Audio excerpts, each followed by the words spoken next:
الحمد لله نحمده ونستعينه ونستغفره ونؤمن به ونتوكل عليه ونعوذ بالله من شرور أنفسنا ومن سيئات أعمالنا من يهده الله فلا مضل له ومن يضلله فلا هادي له ونشهد أن لا إله إلا الله وحده لا شريك له ونشهد أن سيدنا ومولانا محمدا عبده ورسوله أرسله الله إلى كافة للناس بشيرا ونذيرا وداعيا إلى الله بإذنه وسراجا منيرا وصلى الله تعالى على خير خلقه سيدنا ومولانا محمد وآله وصحبه وبارك وسلم تسليما كثيرا كثيرا أما بعد فأعوذ بالله من الشيطان الرجيم بسم الله الرحمن الرحيم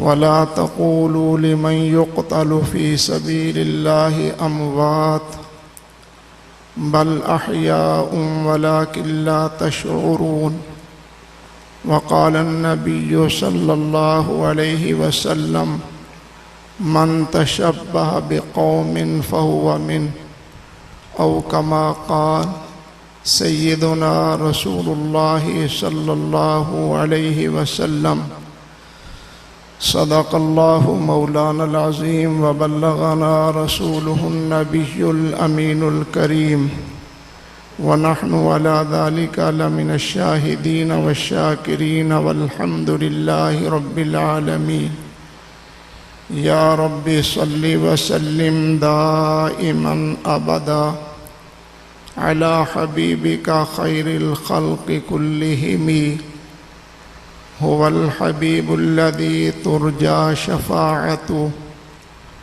لكل هول من الأهوال مقتحم اللهم صل على سيدنا ومولانا محمد النبي الأمي وعلى آله وصحبه وبارك وسلم اللهم صل على سيدنا ومولانا محمد النبي الأمي وعلى آله وصحبه وبارك وسلم اللهم صل على سيدنا ومولانا محمد النبي الأمي الحبيب العلي القدر العظيم الجاه وعلى آله وصحبه وبارك وسلم عدد ما علمت وملء ما علمت وزنة ما علمت بزرگان محترم، برادران اسلام، سٹیج پہ موجود حضرات علماء کرام، مشائخ عظام، عظیم الشان شہادت کانفرنس کے انعقاد پر میں منتظمین حضرات کو مبارکباد پیش کرتا ہوں۔ اللہ ان کی کاوش کو اپنی بارگاہ عالیہ میں مقبول و منظور فرمائے، اور ہم سب کے لیے اللہ جل شانہ اس کانفرنس کی حاضری کو ذریعہ نجات بنائے، اور اپنی رضا کا اللہ پاک ذریعہ بنائے، اور اس کانفرنس کے توسط سے ہمارے عقائد اور اعمال اور اخلاق کی اصلاح فرمائے۔ میرے محترم بزرگوں، محرم الحرام ہے، چند باتیں میں نے آپ حضرات کے سامنے طالب علمانہ انداز میں عرض کرنی ہے۔ میں خود بھی طالب علم ہوں، طالب علموں میں رہتا ہوں، اسی انداز سے میں چاہتا ہوں کہ کوئی دین کی باتیں آپ حضرات کی خدمت میں اس کانفرنس میں حصہ ڈالنے کے لیے میں بھی کچھ عرض کر دوں۔ میرے محترم بھائیوں، محترم مہینہ ہے، عظمت والا مہینہ ہے اور اسلامی سال کا پہلا مہینہ ہے۔ ذی الحجہ اسلامی سال کا آخری مہینہ ہے۔ آج عیسائی تہذیب ہمارے اس پر اس قدر غالب آئی ہے کہ آج مسلمان اپنی تاریخ کو بھی نہیں جانتا، فراموش کر چکا ہے۔ آج ہمارے بچے، ہمارے بڑے، ہمارے بوڑھے، ہمارے مرد اور ہماری عورتیں جن سے پوچھو کہ سال کے کتنے مہینے ہیں، سارے بتلائیں گے کہ سال کے 12 مہینے ہیں۔ پہلا مہینہ کون سا ہے؟ جنوری۔ آخری مہینہ کون سا ہے؟ دسمبر۔ اکثر کو یہی تاریخیں یاد ہیں، اور جو اسلامی تاریخ ہے، جو مسلمانوں کی اپنی تاریخیں ہیں، وہ اکثر مسلمان بھول چکے ہیں، اور نسل نو تو بالکل ہی بھولی ہوئی ہے۔ اس سلسلے میں وہ ان پڑھ ہے۔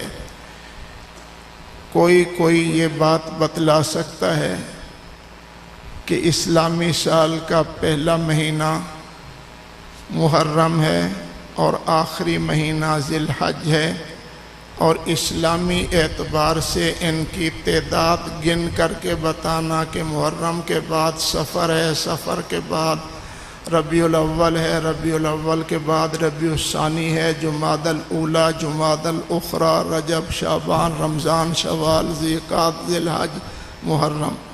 تو یہ اس طریقے سے ہمارے مسلمان اپنی تاریخ کو نہیں جانتے، جبکہ علماء نے لکھا ہے کہ مسلمانوں کو اس تاریخ کا یاد رکھنا، جاننا فرض کفایہ کے درجے میں ہے۔ ہم بھولے ہوئے ہیں میرے بھائی۔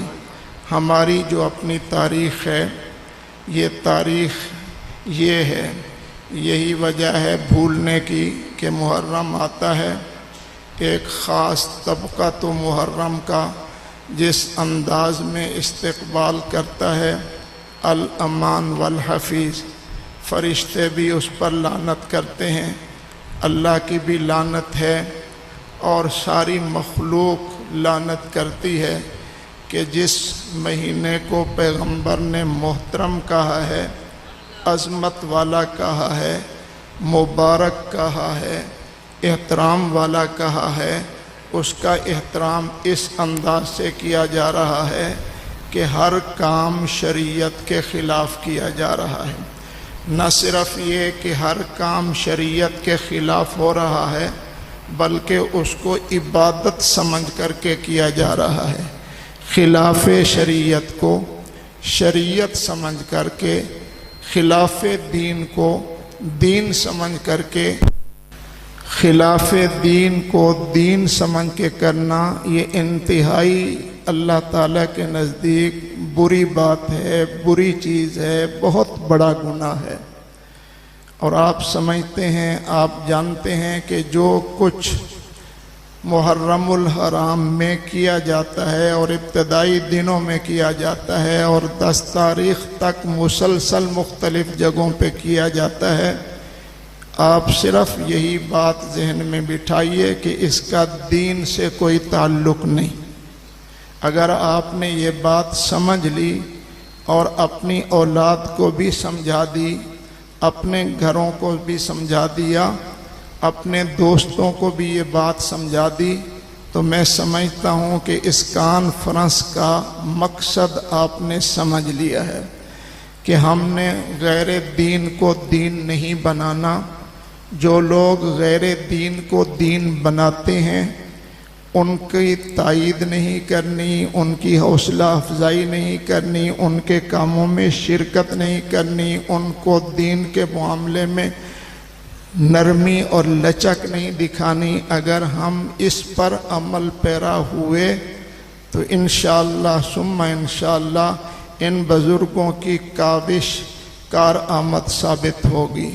محرم اس لیے نہیں ہے کہ اس میں خنجر زنی کی جائے، محرم اس لیے نہیں ہے کہ اس میں سینہ کوبی کی جائے، محرم اس لیے نہیں ہے کہ سر سے لے کر پاؤں تک اپنے آپ کو کالا کیا جائے، محرم اس لیے نہیں ہے کہ اس میں صحابہ پر طعن کیا جائے، تشنیع کی جائے۔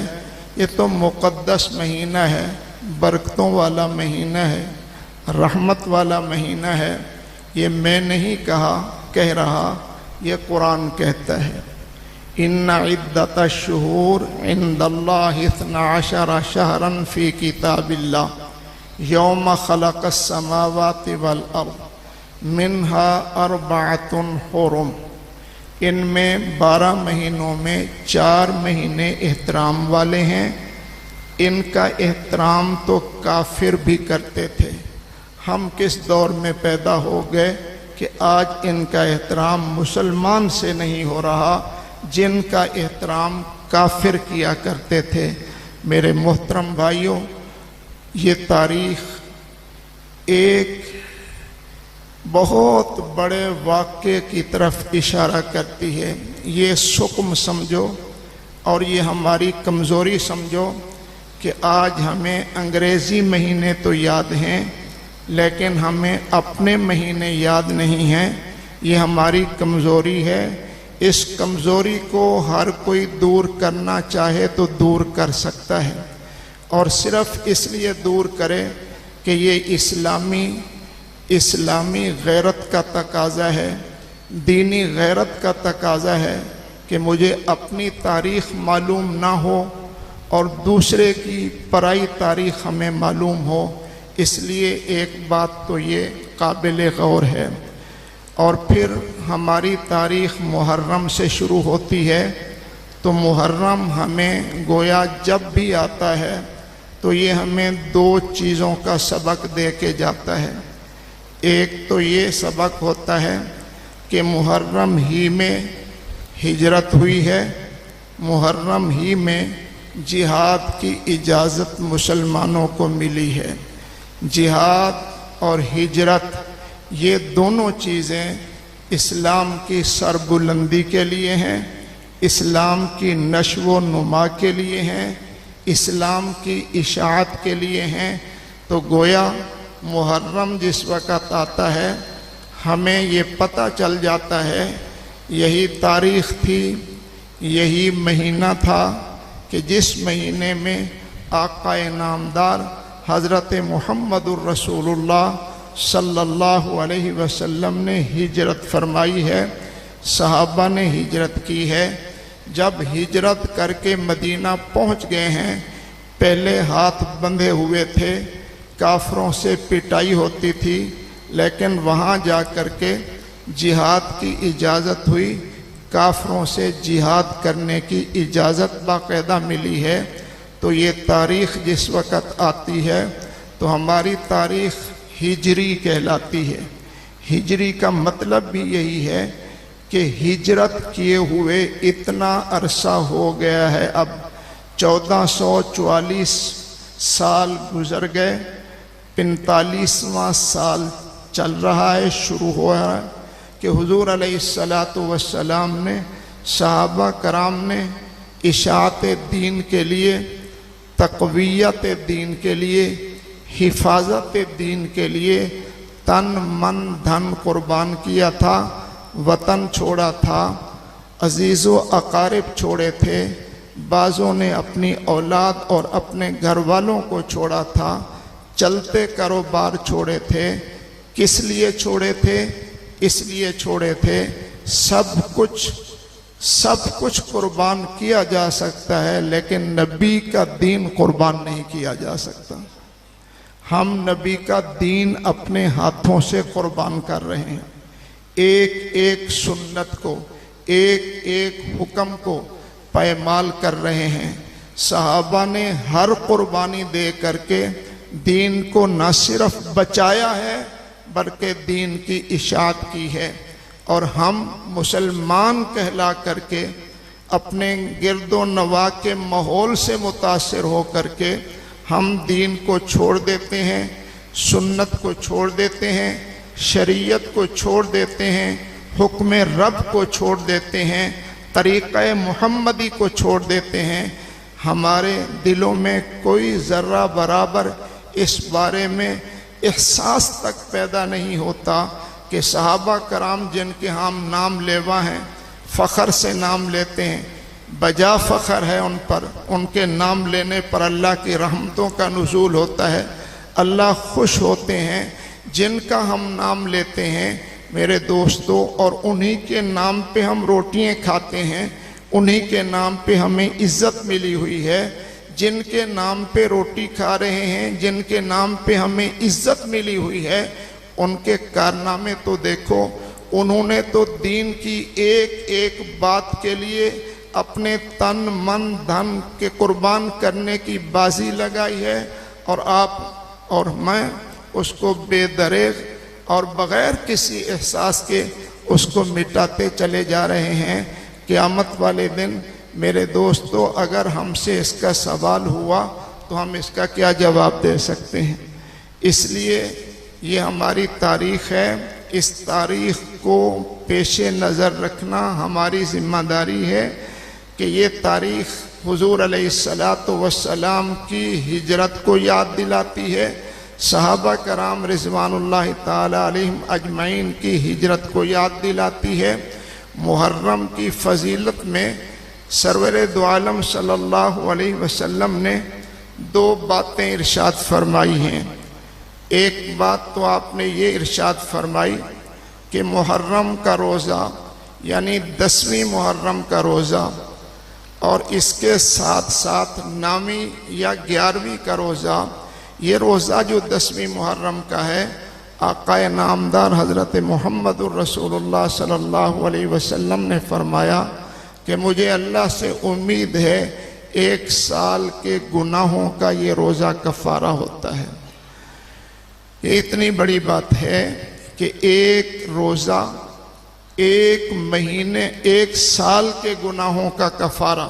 ایک بات تو آپ نے یہ فرمائی، جب حضور علیہ السلام مدینہ منورہ تشریف لے گئے، وہاں یہود کثرت کے ساتھ موجود تھے، ان کو دیکھا کہ 10ویں محرم کو وہ روزہ رکھتے ہیں۔ سرکار دو عالم صلی اللہ علیہ وسلم نے پوچھا یہ روزہ کیسا ہے؟ انہوں نے کہا کہ چونکہ اس دن بنی اسرائیل کو فرعون اور فرعون کے لشکر سے نجات ملی تھی، فرعون کا بیڑا غرق ہوا تھا، بنی اسرائیل نے اپنے دشمن سے نجات پائی، تو اس شکرانے میں کہ اللہ پاک نے یہ نعمت عطا فرمائی کہ فرعون کی غلامی سے ہمیں نکال دیا اور فرعون کے مظالم سے ہمیں بچا لیا، اس شکرانے میں ہم روزہ رکھتے ہیں 10 محرم کا۔ سرور دو عالم صلی اللہ علیہ وسلم نے فرمایا نحن احق بموسیٰ، ہم موسیٰ علیہ السلام سے تمہاری نسبت زیادہ تعلق رکھنے والے لوگ ہیں، لہٰذا اگر تم ان کے امتی ہو کر کے ایک روزہ رکھتے ہو تو چونکہ ہمارا بھی تعلق ہے حضرت موسیٰ علیہ السلام سے، اس لیے ہم بھی روزہ رکھیں گے آئندہ۔ لیکن آپ نے ساتھ یہ بھی فرمایا کہ اگر میں زندہ رہا تو 1 روزے کی بجائے 2 روزے رکھوں گا تاکہ ہماری اس عبادت میں یہودیوں کے ساتھ مشابہت نہ ہو جائے۔ اب آپ اندازہ کریں حضور علیہ السلام تو عبادت میں مشابہت برداشت نہیں کرتے، ہم سر سے لے کر پاؤں تک اور پاؤں سے لے کر سر تک یہود و نصارہ کی مشابہت اختیار نہ صرف یہ کہ کرتے ہیں بلکہ اس کرنے پر فخر محسوس کرتے ہیں۔ یہ ہے میرے دوستو فکر کی بات کہ ہو مسلمان لیکن مسلمان حضور کی سنت پر فخر نہ کرے، حضور کے طریقے پر فخر نہ کرے۔ جن چیزوں سے حضور صلی اللہ علیہ وسلم نے روکا ہے اسی چیزوں میں اس کو اپنا فخر اور بڑائی نظر آئے تو یہ چیز سوچنے والی ہے، اور سوچ کر کے اس کے مطابق اپنے آپ کو عمل پر ڈالنے والی چیز ہے کہ انسان کو چاہیے کہ جس نبی نے پیغمبر دوسرے پیغمبر کی روزے میں عبادت میں شباہت کو پسند نہیں کیا تو دوسرے کاموں میں ہماری شباہت کو کس طرح پسند کیا جائے گا؟ میرے دوستو، حضور علیہ السلام نے فرمایا جو کوئی کسی قوم کی مشابہت اختیار کرتا ہے اس کا شمار اسی میں سے ہوگا۔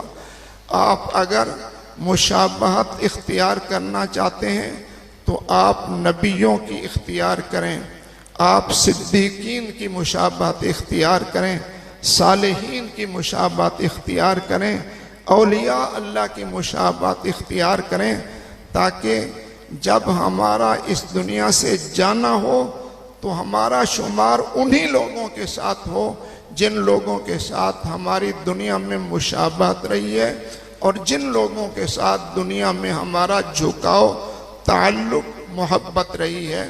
رسول اللہ صلی اللہ علیہ وسلم نے یہ فرمایا کہ اپنے آپ کو غیر قوم کی مشابہت سے بچاؤ، کہیں ایسا نہ ہو کہ تمہارے اوپر بھی وہی وبال آئے جو ان مبغوض اور ان ملعون قوموں پر وبال آیا تھا۔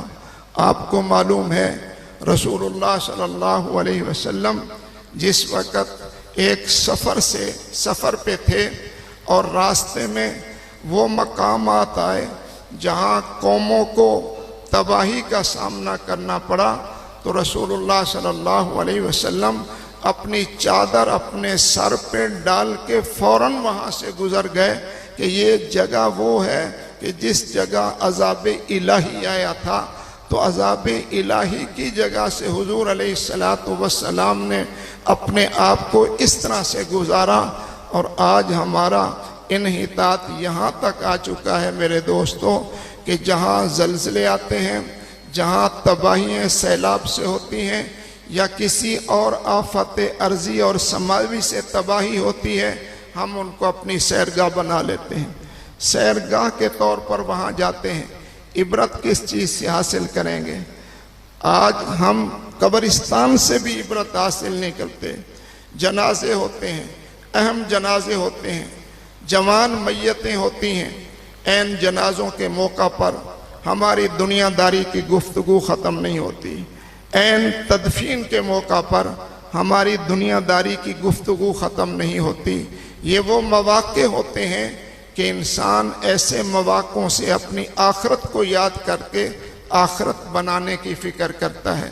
تو رسول اللہ صلی اللہ علیہ وسلم نے مشابہت سے منع فرمایا، ہمیں اس سے بچنا چاہیے، اور خاص کر یہ جو دن چل رہے ہیں دوسری قوم کی طرف سے جو کچھ ہو رہا ہے، اگر ہم کسی درجے میں بھی ان کے ساتھ شریک ہو گئے تو یاد رکھیں جو لعنتیں ادھر پڑیں گی آپ بھی ان سے بچ نہیں سکیں گے۔ یہ کون سا دین ہوا؟ ادھر بھی صحیح ادھر بھی صحیح، وہ بھی ٹھیک ہیں وہ بھی ٹھیک ہیں، یہ کوئی دین نہیں ہے، یہ دین نہیں ہے۔ لا الہ الا اللہ کے دو جز ہیں، ایک غیر کی نفی کرنی ہے، دوسرا خدا کی بندگی کا، خدا کی الوہیت کا اقرار کرنا ہے۔ صرف الوہیت کے اقرار سے بندہ مسلمان نہیں ہوتا جب تک کہ غیر اللہ کی نفی نہیں کرتا۔ اس طرح پر گویا کہ غیر المغضوب علیہم ولا الضالین میں ہمیں یہی سبق ملتا ہے۔ صرف یہ نہیں ہے کہ صراط مستقیم نیک لوگوں کا راستہ، بس اس راستے پر ہمیں چلا دے، نہیں، ساتھ ساتھ ان لوگوں کے راستے سے بھی پناہ مانگنی ضروری ہے جو اللہ کے نزدیک مبغوض ہیں اور اللہ کے نزدیک ملعون ہیں۔ اس لیے میرے دوستو، صرف صحابہ سے محبت کے اظہار کے ساتھ بندہ محب نہیں بنے گا جب تک کہ دشمنان صحابہ سے بیزاری اختیار نہ کرے۔ اسی طرح پر رسول اللہ صلی اللہ علیہ وسلم کی ختم نبوت کا وفادار اس وقت تک نہیں انسان کہلا سکتا جس وقت تک کہ منکرین ختم نبوت سے بیزاری کا اظہار نہ کرے۔ موحد اس وقت تک بندہ نہیں کہلا سکتا جس وقت تک کہ شرک اور بدعت سے برات اور بیزاری کا اعلان نہ کرے۔ تو یہ اصل میں ہمارا یہ سبق ہے کہ ہم کم از کم اگر دوسرے ہمارے مسلک کو قبول نہیں کرتے، جبکہ ہمارا اہل سنت والجماعت کا مذہب ہی اصل مذہب ہے، یہی مذہب وہ ہے کہ جس فرقے نے آخرت میں نجات پانی ہے، کیونکہ رسول اللہ صلی اللہ علیہ وسلم نے ارشاد فرمایا کہ بنی اسرائیل میں 72 فرقے تھے اور میری امت میں 73 فرقے ہوں گے، وہ سارے کے سارے جہنمی ہیں 72 فرقے۔ ایک فرقہ حضور علیہ السلام نے فرمایا کہ وہ جنتی ہے۔ اب وہ ایک فرقہ صحابہ کرام رضوان اللہ تعالی علیہم اجمعین نے پوچھا، یا رسول اللہ وہ ایک فرقہ کون سا ہے جو ناجی اور نجات پانے والا ہے؟ سرکار دو عالم صلی اللہ علیہ وسلم نے یہاں کوئی ایسی علمی بات دلیل کے طور پر نہیں فرمائی، بلکہ ایک موٹی بات ارشاد فرما دی جس کو ہر بندہ جان سکتا ہے، سمجھ سکتا ہے، اس میں سمجھنے میں کوئی پیچیدگی نہیں ہے۔ رسول اللہ صلی اللہ علیہ وسلم نے اس معاملے میں نہ قرآن کو پیش کیا ہے، نہ اس معاملے میں حدیث کو پیش کیا ہے۔ اس معاملے میں رسول اللہ صلی اللہ علیہ وسلم نے اگر پیش فرمایا ہے تو ذات کو پیش فرمایا ہے۔ فرمایا بھائی نجات پانے والا طبقہ وہ ہے جو میرے راستے پہ چلے گا اور میرے صحابہ کے راستے پہ چلے گا، جو حضور کا راستہ اختیار کرے گا، صحابہ کرام رضوان اللہ تعالی علیہم اجمعین کا راستہ اختیار کرے گا، جنت انہی کے لیے ہے۔ اب یہ ہر کوئی سمجھ سکتا ہے کہ صحابہ کا راستہ اختیار کرنے والا کون ہے اور صحابہ کے راستے کو چھوڑنے والا کون ہے، صحابہ سے محبت کرنے والا کون ہے اور صحابہ سے بغض رکھنے والا کون ہے۔ اس تشریح کی ضرورت نہیں ہے، ہر کوئی سمجھ سکتا ہے کہ جب رسول اللہ صلی اللہ علیہ وسلم نے فرما دیا کہ جو میرے راستے پہ چلے گا، میرے اصحاب کے راستے پہ چلے گا، جیسے حضور نے اپنے راستے کو نجات قرار دیا ہے، صحابہ کرام رضوان اللہ تعالی علیہم اجمعین کے راستے کو بھی نجات قرار دیا ہے۔ تو میرے دوستو، ہمارے لیے صحابہ بھی قابل احترام، قابل تعظیم، ہمارے سروں کے تاج، ہماری آنکھوں کے نور، ہمارا دل کا قرار، اور اہل بیت سے بھی اسی طرح پر ہماری محبت، ہمارا تعلق، جس طرح کہ ہمارا تعلق اور محبت حضرات صحابہ کرام رضوان اللہ تعالی علیہم اجمعین سے ہے۔ یہ فقط آپ ہیں، یہ فقط آپ ہیں، باقی کوئی ایسا نہیں ہے کہ جو یہ کہے کہ میرا صحابہ سے بھی اسی طرح کا تعلق ہے اور اہل بیت سے بھی اسی طرح کا تعلق ہے۔ میں اہل بیت کو بھی آنکھوں کا نور سمجھتا ہوں اور اپنے دین کی حفاظت کا ذریعہ سمجھتا ہوں اور اپنے حسن خاتمہ کی ان کو دلیل سمجھتا ہوں۔ یہی میرا مذہب حضرات اہل بیت کرام کے متعلق ہے اور یہی میرا مذہب اور آپ کا مذہب حضرات صحابہ کرام رضوان اللہ تعالی علیہم اجمعین کے متعلق ہے۔ تو حضور علیہ السلام نے محرم میں ہمیں ایک سبق تو یہ دیا کہ روزہ رکھو۔ روزہ رکھنے کا سبق تو دیا ہے، سبیلیں لگانے کا سبق نہیں دیا۔ عجیب بات ہے، عجیب در عجیب بات ہے کہ ادھر ہم کہتے ہیں پیاسے گئے، یقیناً پیاسے تھے، چھوٹے بھی پیاسے تھے، بڑے بھی پیاسے تھے، مرد بھی پیاسے تھے، عورتیں بھی پیاسی تھیں، ظلم تھا، پانی نہیں ملا، لیکن ان کی سنت کا تقاضا کیا ہے؟ وہ پیاسے گئے ہیں اور ہم خوب مشروبات پئیں۔ یہ ان کے طریقے پہ چلنے والی بات ہے، یا اس دن روزہ رکھنا ان کے طریقے پہ چلنے کی بات ہے؟ سمجھنے کی بات ہے نا۔ جو وہ بھوکے گئے ہیں، پیاسے گئے ہیں، جو لوگ روزہ رکھتے ہیں سنت حسین کو وہ ادا کر رہے ہیں، اور جو مشروبات کا انتظام کرتے ہیں وہ سنت حسین کو نہیں اپنا رہے ہیں۔ حسین کی سنت یہ نہیں ہے، حسین کی سنت یہ ہے ان کو بھوک اور پیاس میں ان کو گویا کہ جام شہادت نوش کرنا پڑا۔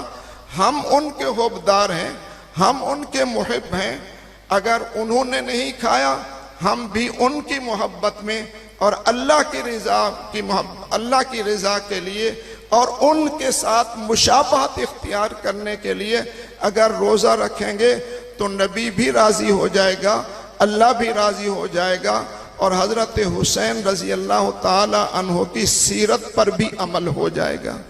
ایک تو یہ کہ روزہ ہے، روزے کی فضیلت ہے، اور روزے کو علماء نے فرمایا 9-10 کا رکھ لے، اگر 9 کا نہیں رکھ سکتا 10-11 کا رکھ لے۔ 2 روزے رکھنے چاہیے، ایک رکھیں گے تب بھی پوری سنت ادا نہیں ہوگی۔ سنت ادا تبھی ہوگی جو حضور کی خواہش تھی کہ اگر میں زندہ رہا تو 2 روزے رکھوں گا۔ امتی حضور کی اس خواہش کو پورا تبھی کر سکتا ہے جس وقت کہ وہ 2 روزے رکھے گا۔ اور دوسری بات سرکار دو عالم صلی اللہ علیہ وسلم نے یہ فرمائی کہ اس دن یعنی 10ویں محرم کو جو آدمی اپنے گھر والوں پر رزق میں کشادگی کرتا ہے، یعنی اچھا کھلاتا پلاتا ہے، عام دنوں سے ذرا قدرے اچھا کھلا دیتا ہے، کچھ تکلف کر لیتا ہے اپنے گھر میں، پہلے ایک چیز پکتی ہے ذرا دوسری بنا لیتا ہے، پہلے عام کھانا پکتا ہے ذرا تکلف والا کھانا بنا لیتا ہے۔ فرمایا جو آدمی یہ کام کرے گا سالہ سال اللہ پاک اس کے رزق میں برکت عطا فرما دیں گے۔ کتنا بہترین نسخہ ہے، ہمارے وارے کا نسخہ ہے یہ ہمارے وارے کا نسخہ ہے کہ اس دن بھی اچھا کھا لو اور اس کی برکت سے سارا سال اچھا کھاتے رہو۔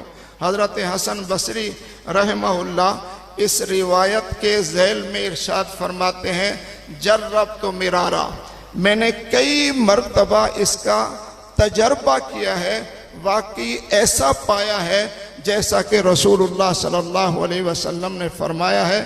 اس میں کوئی شک و شبہ کی گنجائش نہیں ہے کہ رسول اللہ صلی اللہ علیہ وسلم نے جو فرما دیا اسی کے مطابق گویا کہ ہم نے تجربہ کیا اور عملاً بھی اسی طرح۔ یہ 2 باتیں تو ہمیں رسول اللہ صلی اللہ علیہ وسلم سے محرم کے حوالے میں ملتی ہیں، اس کے علاوہ کوئی اور بات ہمیں رہنمائی کے لیے کہ محرم کو کیسے گزارنا چاہیے رسول اللہ صلی اللہ علیہ وسلم سے تو نہیں ملتی۔ البتہ ہم اب ادھر آتے ہیں کہ جب سرکار دو عالم صلی اللہ علیہ وسلم اس دنیا سے تشریف لے گئے تو اس وقت یہ دور آتا ہے پھر خلاف راشدہ کا، خلافت راشدہ کا دور آتا ہے۔ خلافت راشدہ میں پہلے خلیفہ بلا فصل وہ وہی ہیں جو حضور کے یار ہیں، وفادار ہیں، جانثار ہیں، صاحب غار و مزار ہیں، جنہوں نے مزار میں بھی آپ کا ساتھ نہیں چھوڑا، غار میں بھی آپ کا ساتھ دیا، حتیٰ کہ سب کچھ حضور کے قدموں میں لا کر کے رکھا۔ اور آپ نے جو پوچھا کہ گھر میں کیا چھوڑا ہے، کہا مجھے اللہ اور اللہ کے رسول کا نام کافی ہے۔ تو وہ ہیں پہلے خلیفہ بلا فصل، جب وہ دنیا سے پردہ فرماتے ہیں۔ دوسرے نمبر پر خلافت آتی ہے سیدنا عمر بن خطاب رضی اللہ تعالی عنہ کے پاس۔ حضرت عمر بن خطاب وہ انسان ہیں کہ جن کے بارے میں سرور دو عالم صلی اللہ علیہ وسلم نے فرمایا لو کان بعدی نبی لکان عمر، اس سے بڑھ کر کسی کی منقبت بیان نہیں ہو سکتی کہ رسول اللہ صلی اللہ علیہ وسلم نے فرمایا اگر میرے بعد نبوت کا سلسلہ جاری ہونا ہوتا تو میرے بعد نبی عمر ہوتا۔ گویا نبوت کا سلسلہ بند ہے، کیونکہ ابو بکر خلیفہ تو بنے ہیں، آپ کے بعد نبی نہیں بنے۔ عمر خلیفہ تو بنے ہیں، نبی نہیں بنے۔ عثمان خلیفہ تو بنے ہیں، نبی نہیں بنے۔ تو پھر 1400 سال بعد کیسے حقدار ہو گیا ہے یہ دجال اور کذاب کے حضور کی کرسی پر جا کر کے نائب بن کر کے بیٹھ جائے؟ اس کا جھوٹا ہونا اسی سے ثابت ہو جاتا ہے کہ حضور کے 1400 سال بعد اس کو خلافت مل رہی ہے، نبوت مل رہی ہے۔ خلافت کے حقدار حضور علیہ السلام نے فرمایا اگر نبوت جاری ہوتی تو عمر کو نبوت ملتی میرے بعد۔ عمر معمولی نہیں تھا، عمر مراد رسول تھا۔ جیسے خود حضور صلی اللہ علیہ وسلم مراد ہیں حضرت خلیل اللہ کی، اسی طرح پر حضور کی مراد حضرت عمر ہیں، باقی سارے مرید ہیں وہ مراد ہیں۔ اسی لیے تو حضور صلی اللہ علیہ وسلم نے فرمایا میں نے عمر کو اسلام کی عزت کے لیے مانگا ہے۔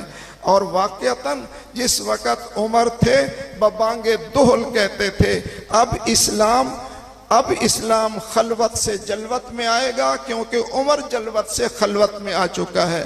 عمر پہلے آزاد تھا، اب اسلام کا غلام بن چکا ہے۔ اسلام پہلے مخفی تھا، اب برملا اسلام پھیلے گا۔ اسلام کو تقویت ملی ہے حضرت عمر سے۔ اسی لیے سرکار دو عالم صلی اللہ علیہ وسلم نے فرمایا عمر جس راستے پہ تو چلتا ہے شیطان وہ راستہ چھوڑ دیتا ہے۔ شیطان کی ہمت نہیں ہے کہ وہ راستہ اختیار کر سکے جس راستے پر عمر چلتا ہے۔ گویا میرے دوستو حضرت عمر رضی اللہ تعالی عنہ معمولی نہیں ہے۔ اپنے تو اپنے، بیگانوں نے بھی، غیروں نے بھی، پرایوں نے بھی اس بات کا اعتراف کیا ہے اگر ایک اور عمر اسلام میں پیدا ہو جاتا تو دنیا سے کفر کا نام و نشان تک باقی نہ رہتا۔ حضرت عمر رضی اللہ تعالی عنہ کی وفات پر جس وقت عیسائیوں نے اپنے گرجوں میں تعزیت کا جلسہ منعقد کیا، حضرت شاہ ولی اللہ محدث دہلوی رحمہ اللہ نے ایک عجیب فکرہ لکھا ہے کہ انہوں نے باقاعدہ طور پر یہ لفظ لکھا کر کے اپنی عبادت گاہوں پہ انہوں نے اس وقت گویا چسپاں کیے اور لٹکائے، یا عمر ما کنت والیم بل کنت والدا۔ اے عمر تو والی نہیں تھا، تو حکمران نہیں تھا، تیرے اندر شفقتیں تھی ایسی جو باپ کی بیٹوں پر ہوا کرتی ہیں، رعایا کے ساتھ تو نے وہ معاملہ کیا۔ تو دوسرے نمبر کے خلیفہ میرے دوستو حضرت عمر ہیں۔ تیسرے نمبر کے خلیفہ سیدنا عثمان ابن عفان رضی اللہ تعالی عنہ ہیں۔ یہ واحد شخص ہیں روئے زمین پر جن کو اللہ پاک نے یہ سعادت نصیب فرمائی ہے۔ کسی پیغمبر کے کسی امتی کو یہ سعادت نہیں ہے کہ اس کے گھر میں پیغمبر کی 2 بیٹیاں یکے بعد دیگرے ہوں۔ یہ شرف کائنات میں اگر کسی کو حاصل ہے تو فقط حضرت عثمان غنی رضی اللہ تعالیٰ عنہ کو حاصل ہے، اور یہ شرف بھی فقط حضرت عثمان کو حاصل ہے کہ حضور علیہ السلام نے فرمایا یہ وہ شخص ہے کہ جس سے آسمان کے فرشتے بھی حیا کرتے ہیں، حیا والا انسان ہے۔ تو حضرت عثمان غنی رضی اللہ تعالیٰ عنہ تیسرے خلیفہ ہیں۔ جب ان کا وصال ہو جاتا ہے، ان کی شہادت ہو جاتی ہے، تو پھر چوتھے خلیفہ حضور صلی اللہ علیہ وسلم کے مشکل حالات کے ساتھی، آپ کے تربیت یافتہ، آپ کے چچا زاد بھائی حسنین کریمین کے ابا، فاطمہ الزہرا کے شوہر، اسد اللہ الغالب حضرت امیر المومنین علی ابن ابی طالب رضی اللہ تعالی عنہ خلافت پر متمکن ہوتے ہیں۔ یہ 4 خلیفہ، ان کو خلافت راشدہ کہا جاتا ہے۔ ان کی شہادت کے بعد حضرت حسن جو حضرت علی رضی اللہ تعالیٰ عنہ کے بڑے صاحبزادے ہیں، 6 ماہ کے لیے وہ بھی خلیفہ خلافت پر متمکن ہوتے ہیں۔ اس کے بعد انہوں نے حضرت امیر معاویہ رضی اللہ تعالی عنہ کے حق میں دستبرداری کا اعلان کیا۔ نہ صرف دستبردار ہوئے ہیں بلکہ اپنی اور اپنے بھائی حضرت حسین کی بیعت ان کے ہاتھ پہ کرائی ہے۔ یہاں تک سلسلہ جو ہے اس کو خلافت راشدہ، اور اس میں گویا کہ حضرت حسن رضی اللہ تعالیٰ عنہ کے 6 ماہ کی خلافت، اس کے بعد یہ رفتار تو یہاں ہے۔ پھر سیدنا امیر معاویہ رضی اللہ تعالیٰ عنہ کا دور آتا ہے۔ جب ان کا دور آتا ہے، حضرت حسن ان کی بیعت ہو جاتے ہیں، حضرت حسین ان کی بیعت ہو جاتے ہیں، امت محمدیہ میں امن پیدا ہو جاتا ہے، سکون پیدا ہو جاتا ہے، اسلام کی فتوحات بڑھ جاتی ہیں، لوگ آپس میں ایک دوسرے سے محبتیں اور الفتیں، وہ جو انتشار تھا وہ ختم ہو جاتا ہے۔ میرے دوستوں، یہ حضرات یہاں تک تو میرے دوستوں یہ ایک گویا ہماری تاریخ ہے۔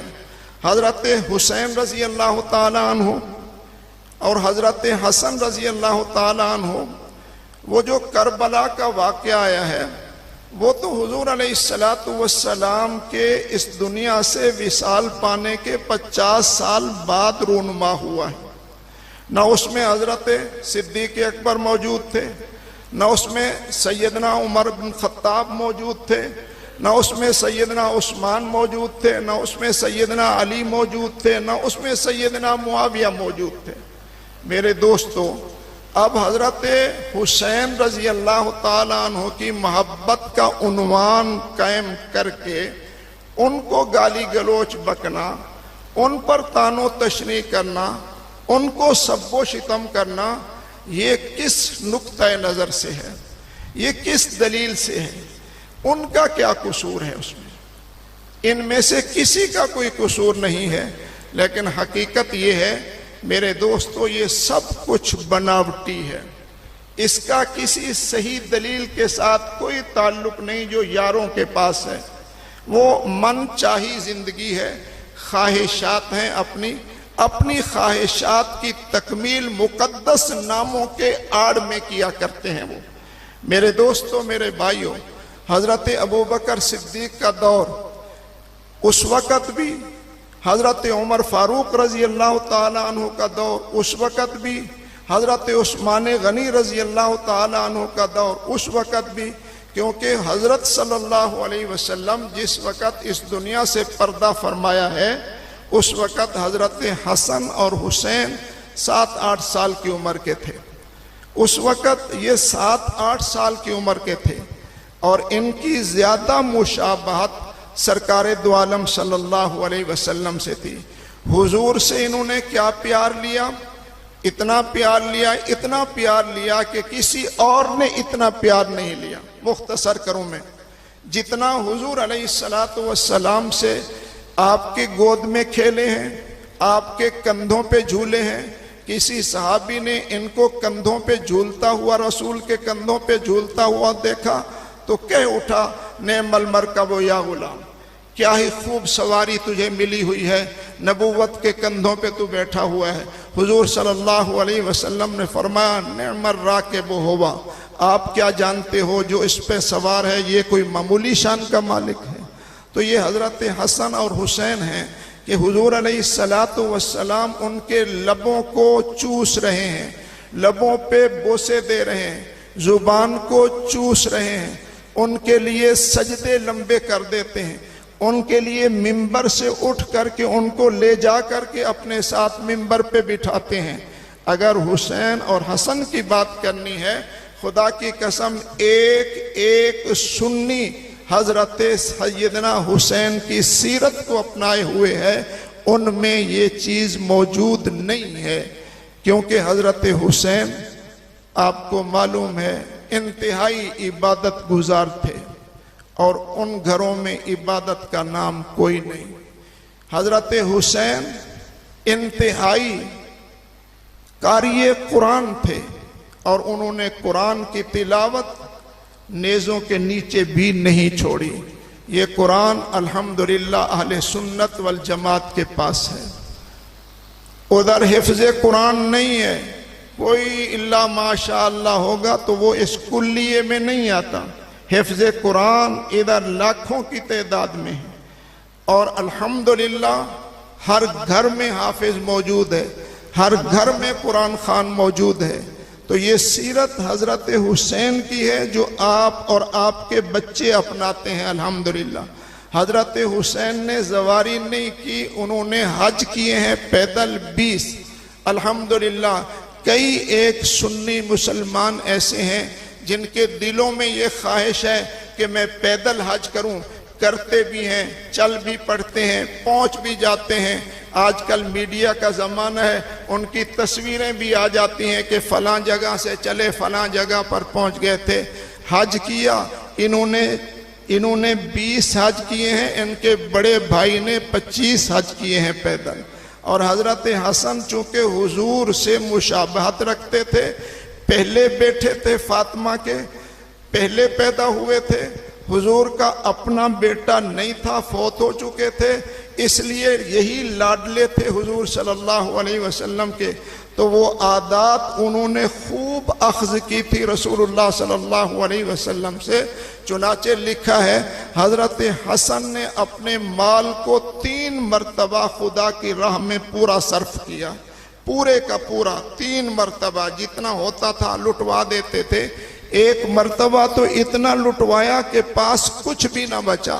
میرے دوستو، یہ جذبہ اگر ہے تو الحمدللہ اہل سنت والجماعت کے پاس یہ جذبہ ہے۔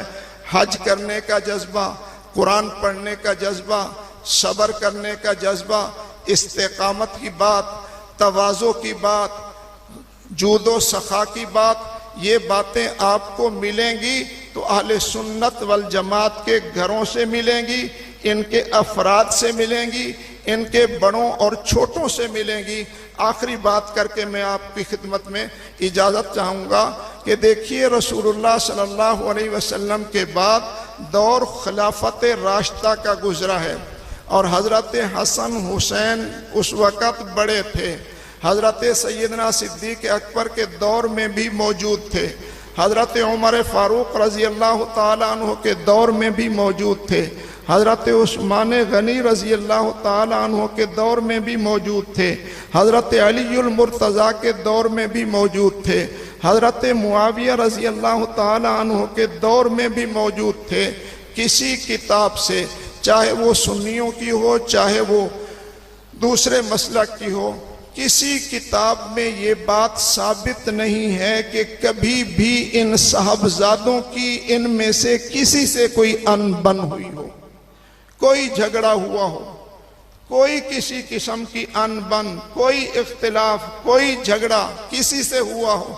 نہ صدیق اکبر سے ہوا ہے، نہ فاروق اعظم سے ہوا ہے، نہ عثمان غنی سے ہوا ہے، بلکہ فاروق اعظم جس وقت وظیفہ مقرر کرتے تھے اپنے بیٹے کا تھوڑا مقرر کرتے تھے، ان کا زیادہ مقرر کرتے تھے۔ وہ کہتا تھا کہ میں تو ان کے مقابلے میں سینئر ہوں، میں تو اس وقت جنگیں لڑا کرتا تھا حضور کے ساتھ مل کر، جب یہ بچے ہوتے تھے میرے لیے تھوڑا کیوں؟ فرماتے تھے تمہارا نانا محمد نہیں ہے، جو ان کو نسبت ہے وہ تمہاری نسبت نہیں ہے، اس لیے اس نسبت کا خیال کر کے ان کے ساتھ یہ معاملہ فرماتے تھے۔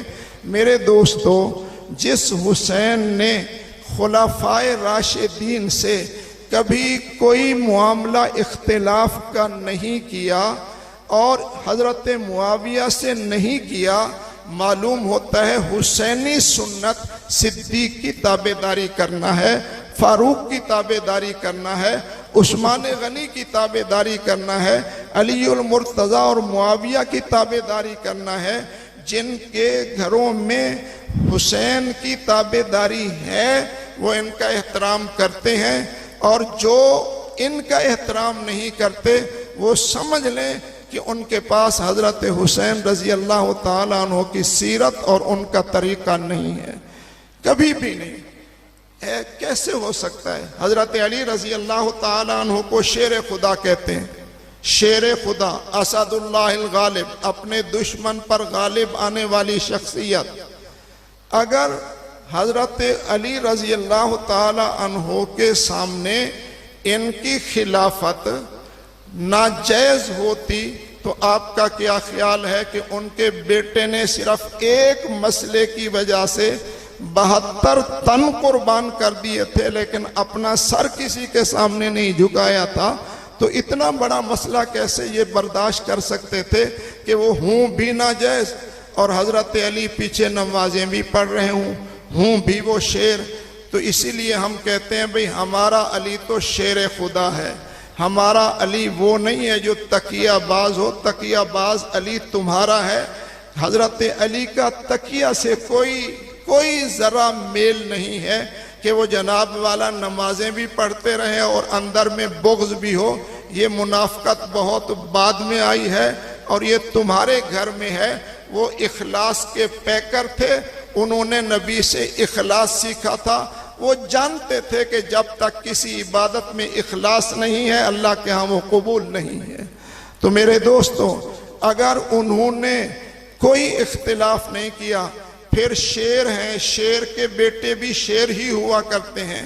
جب شیر ہوئے اور شیر کے بیٹے بھی ساتھ مل گئے ہیں، پھر ایک مسئلہ آپ کے سامنے آتا ہے کربلا کا کہ نبی کی سنت کے خلاف معاملہ ہو رہا ہے، وہاں کسی چیز کی پرواہ نہیں کرتے.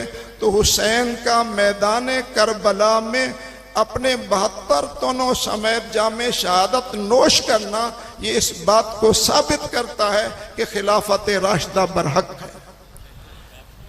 یہ برحق ہے، اس سے کسی کا کوئی اختلاف نہیں تھا. لہذا ان کو گالی گلوچ اس عنوان سے دینا، یہ قیامت والے دن اگر وہ استغاثہ کریں گے تو ہمارے پاس اس کا کوئی جواب نہیں ہوگا. میرے دوستو، اللہ پاک ہمیں صحیح فہم نصیب فرمائے، ہمیں صحیح معنوں میں سیدنا حسین، سیدنا حسن رضی اللہ تعالیٰ عنہ سے محبت اور ان سے عقیدت اور ان کی اتباع، صحابہ کی اتباع نصیب فرمائے. اللہ پاک کہی سنی باتوں پر مجھے اور آپ کو عمل کی توفیق نصیب فرمائے. وآخر دعوانا الحمدللہ رب